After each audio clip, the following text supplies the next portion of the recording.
audio jungle.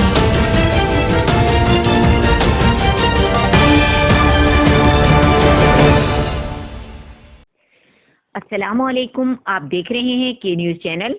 मुआविन खुसूसी फिरदौस आशिकवान ने मरहूम cameraman Faiyaz के ग्रेजुएट भाई को नौकरी देने का वादा करते हुए वालिदैन के अकाउंट में 10 लाख रुपए फौरी मुंतकिल करने का ऐलान कर दिया।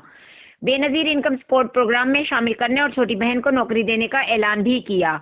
ये उन्होंने एक वर्किंग जर्नलिस्ट के कत्ल की कीमत अदा की और कुफारा अदा करके सियासत का खेल खेल कर निकल गईं।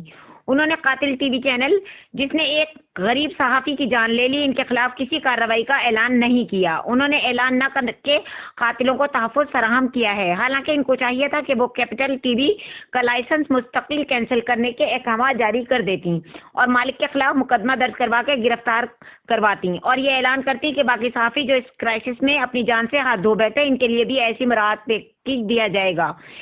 ज़ीशान भट्ट, जिसका कत्ल किया गया, और वो तमाम सहाफ़ी जिनको कत्ल कर दिया गया, उन्हें ये मराहत क्यों नहीं दी गई? इनकी फैमिली और इनके बच्चों के चेक कहाँ हैं? इस सियासी खेल में सहाफ़ी तंजीमों ने भी मरहूम की लाश पर सियासत कर ली और मुआविन खुसूसी ने भी सियासत का खेल खेल कर हिसाब बराबर कर दिया।